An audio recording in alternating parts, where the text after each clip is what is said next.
Allah subhanahu wa ta'ala eventually allowed them to enter into the Holy Land after 40 years. And Dawood alayhi salam establishes the state of Israel, the first Islamic state, and establishes Jerusalem as the capital of the first Islamic state. And he is succeeded by his son Sulaiman, Nabi Sulaiman alayhi salam. And he builds the masjid in the capital city of the Islamic State. And when you read the story in the Quran of Sulaiman alayhi salam and the Queen of Sheba, read between the lines, and you will see in that story the recognition of the state of Israel as the ruling state in the world. And the definition of a ruling state is that it can impose its will on any rival. And so this is the golden age of Banu Israel, the time of Nabi Dawood alayhi salam and Nabi Sulaiman alayhi salam. But after the death of Sulaiman alayhi salam, Allah subhanahu wa ta'ala had prohibited riba in the Torah. They changed the Torah. They rewrote it. The Torah now says, you can find it, go look in it, you'll find it, it's still there. It is haram for a Jew to lend money on interest to another Jew. Rabbi, can you tell me why? Answer, don't rip off your own brother. That's why. It is haram for a Jew to lend money on interest to another Jew. But it is halal, he can lend money on interest to those who are not Jews. It's called double standards. Because of this change they've made in the Torah concerning riba, among other things, they have now violated the condition of righteous conduct. And so Allah subhanahu wa ta'ala responds to this. In Surah to Bani Israel, He refers to this as fasad. Fasad is corruption. This is the corruption of the word of Allah. وَقَضَيْنَا إِلَى بَنِي إِسْرَائِيلَ فِي الْكِتَابِ لَتُفْسِدُنَّ فِي الْأَرْضِ مَرَّتَيْنِ وَلَتَعْلُنَّ عُلُوًا كَبِيرًا. That we recorded it in the Torah, in the Zabur, in the Torah, that Banu Israel will commit fasad in the land, yani al-ardul muqaddasa, in the Holy Land, on 2 occasions. This is the first one. Allah subhanahu wa ta'ala responded to it by sending an army from Babylon, an army that worshipped the sun and the moon and the stars and idols. So these ibad are sent by Allah subhanahu wa ta'ala, and they destroy the state of Israel, and they destroy the masjid, and they take Banu Israel into slavery in Babylon. And so now they're weeping by the rivers of Babylon. Allah subhanahu wa ta'ala sends a prophet, Isaiah. He sends many other prophets, but this one in particular, to communicate a divine promise. What is the promise? We were told about a divine promise which was communicated to the Israelite people, that Allah was going to send a prophet who would be known as Al-Masih, the Messiah, and who would rule the world with justice, confirmed by Nabi Muhammad alayhi salatu wasalam. He would be Hakimun Adil. He would rule the world with justice. From the throne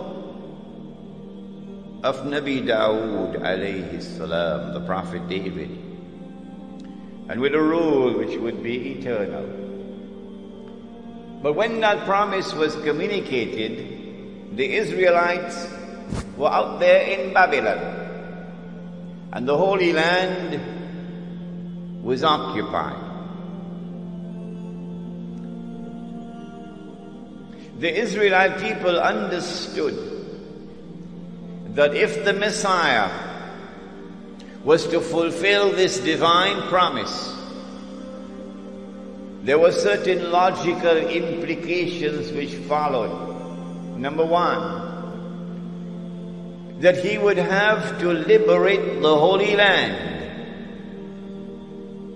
Number two, that he would have to bring the believers back to the Holy Land to reclaim it as their own. Number three, that he would have to restore the holy state of Israel, founded by David and Solomon, Allah's blessings be upon them. And number four, that this holy state of Israel would have to become once again the ruling state in the world. And then the Messiah could rule the world from the throne of David, alayhi salam, with a rule which would be eternal.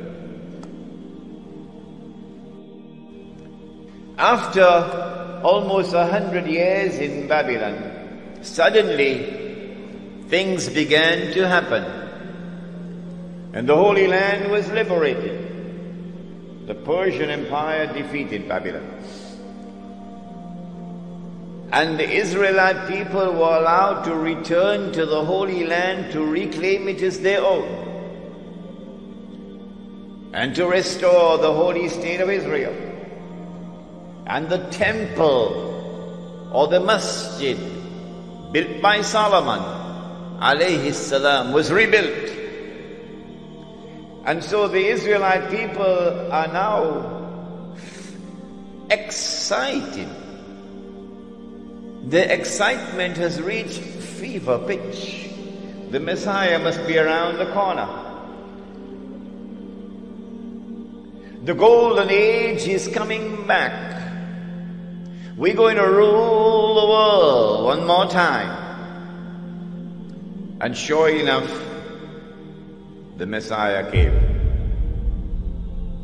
But when the Messiah arrived, the son of Mary, while some of them accepted him, the young ones, the poor, the humble, the innocent, فَآمَنَ طَائِفَةٌ مِّن بَنِي إِسْرَائِيلَ, the establishment, the rabbis, the priests, rejected him. وَكَفَرَ طَائِفَةٌ, why did they reject the Messiah? Answer: because Allah tested them, and because they were seeing with only one eye, they failed the test. They said, وَنَعُوذُ بِاللَّهِ مِنْ هَذَا, they said that his mother had committed that enormous sin. And they said that this baby was a bastard. If they had seen with two eyes, with the internal eye, then they would have known, oh no, appearance and reality were completely opposite to each other with this baby. That she was still a virgin.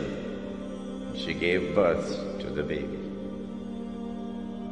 But they did not see with the internal eye. Prophet Muhammad, Allah's blessings be upon him, then informed that Allah had created a being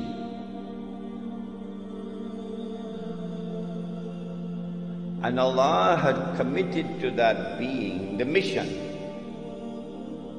of impersonating the Messiah, pretending that he is the Messiah. So he is the great pretender. And then he is known as Dajjal. Al-Masih al-Dajjal. Dajjal, the false Messiah, or the Antichrist. Dajjal means one who deceives. And so the Antichrist has a PhD in deception. In everything connected with the Antichrist, appearance and reality are opposite to each other.